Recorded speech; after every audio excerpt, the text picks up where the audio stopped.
Today we're going to just talk about the More About Me document that was your inspirational idea, and I've been happy to support you to implement this.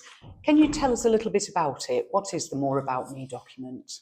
So when we're given care on the ward, quite often people impart really sort of personal information, which actually sort of shows us their unique side, their little quirks, things that mean a lot to them. But there's been no one place where this information can be stored and shared. So that kind of got me thinking around how can we implement something which will show the true individuality of each patient. Tell me a little bit about your inspiration for this, because it's a very personal story that led you to thinking about this. So my dad was in hospital and he had an operation, and post-op he got delirium. And I felt that all that people could see of him was a 93-year-old man who was muddled, confused, and had delirium. But we as a family wanted to get across the type of person that my dad was. So I actually, bearing this in mind, typed up one as a little trial just to see if it worked. And we pinned it above his headboard so that anyone who went to see him could get the information. And it was about him, his work, his life, the important people in his life, little things that might make him anxious, and ways to put this right, like calling us, and anything really about him, down to how he liked his tea, because he was very specific about how he liked his tea, and he couldn't really verbalise this. So we stuck it on by his head in the hospital, and the response I got was so positive. It was seen by doctors and nurses and domestic staff and people who brought meals round. And when my dad was moved into a side room, I kind of was so pleased that one of the staff had actually pinned it on the outside of the door to the room where he was. So that was still, and I thought, yeah, this obviously means something to them. And the positive comments we got. So that kind of spurred me on. So obviously you got some positive comments from the staff, but what difference do you think it made to the care of your dad? I think it changed the care from him being what they saw at that moment in time, and a hospital number, a name, and a diagnosis, to a person, and a unique person, and things that we were proud of him as a family. Dad couldn't fill it in himself, but we were able to fill it in for him, and show what sort of person he was, because he was special, as is everyone. Debbie, thank you for sharing that very personal story, but I think that's what makes this so inspirational, if you like, because you have seen it work in your own situation and have been able to think about how that can make a difference to the work we do here at St Elizabeth Hospice. And so between us, we came up with, using your experience, this one-page form. And it was quite important to you that it was one page. Why is that? Why just the one? So when it's one page, doctors and nurses who are very, very busy on the ward are very constrained with time. If it's one page, they're more likely to read it. If it becomes a booklet, in which, you know, there are certain areas of healthcare where there are booklets and passports, but if it's a booklet, no one's got time to read it, and it kind of gets lost on a locker or anything. When it's typed up as one page and it's at the head of the bed, people will read it, and people from all disciplines will read it. So from our consultants to our doctors to our physios and OTs, all the nurse and staff, volunteers, it's suitable for all our housekeeping staff. They will all know key elements about that person.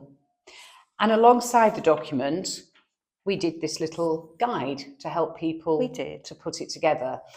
And I'd like you now just to tell me, we're 2 weeks in to introducing this. How's it going so far? What response have you had from the patients? So far, I've been really, really pleased because the response so far has been so positive.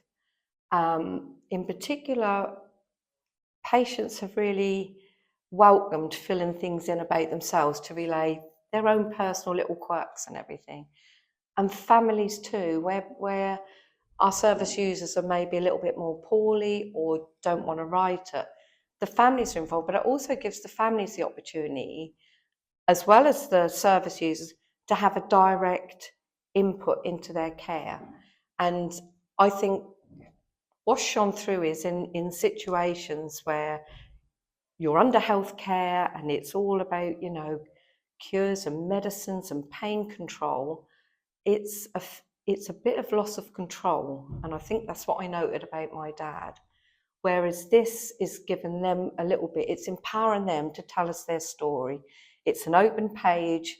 The questions on there are very simply put, but a guide to help them tell their story. So it's really an open page and it's their document. Lovely, thank you. And I think just to pick up on that, I think 3 of the things that are on here, I would like you to know this about me. That's really their story, isn't it? That is. And you and I have both created an example from our own personal experiences, just that history about the person, isn't it? Would you agree? It's seeing not just a person by their diagnosis, but knowing that person for who they are outside of here. And why is that particularly important, do you think? I think it just values the preferences of the person. It shares that information. It makes us think about the way we give care. It allows us to know what triggers there might be that will cause upset because things we may be ignorant of. It also tells us how to give comfort to the person as well and what the best way is. And I think when people are being cared for and they know that you know things about them, that brings trust. And when there's trust, there's less anxiety. And hopefully when there's less anxiety, there's less sort of pain, because anxiety can spark all sorts of things off. So if we can give care to the best of our knowledge and the person receiving it knows that we genuinely know them as people, then I think that really gives a positive way forward. It does, and I thank you. And I'd like to pick up 2 other points on here are things that may cause me worry or upset, because sometimes they can be very small things that we wouldn't think about, such as the way I take my cup of tea, such as my morning routine. What other sorts of examples have you come across in the 2 weeks we've had this? A big one is how you move people. Mm-hmm. Someone might be getting shoulder pain, they might be getting leg pain, and if we're not aware of that when we roll them, it can cause them upset and distress. Some of it may be that they're just feeling scared, and when they're scared, they want their nearest and dearest. So it's important to know who the nearest and dearest is and how to contact them and what to do. It might be surrounding faith, and culture, and different people in different cultures have different ways of doing things. So I was trying to identify what's important and getting it right as best as we can. Thank you, Debbie. I think the examples you've given showed just why this is so important to the patient. Yeah. Can I ask what response you've had from your colleagues on the ward so far with introducing this? Really positive. The doctors have liked it, the nurses have liked it, the HCAs, and everyone else really has been reading them and feeding back positive comments. And I think I think we all hear things about patients and they all mean something to us and we all try, but this is just a way of collating that information and allowing the patients to tell us, as well as it being in one place. Thank you. I'd like to add that I think it's also particularly important. We have some wonderful ward volunteers. Absolutely. Who spend a lot of time with the patients, yeah, but perhaps don't have access to the medical records, do they? No, they don't. So what impact do you think it will have for those ward volunteers as well? With the restrictions on sort of data and confidentiality, it's really hard for, like our volunteers, they cannot access the medical records. But if they can access that, that allows them to do their volunteering role. It enhances their role, really. And they also contribute, because quite often people will talk to our volunteers and say different things to what they're saying to us. They've got a different comfort zone, and the volunteers can then add this to the plan or ask the family to put it on. So Yeah. it's another avenue of raising the bar in the care we give. We're going to review it. What's the next steps?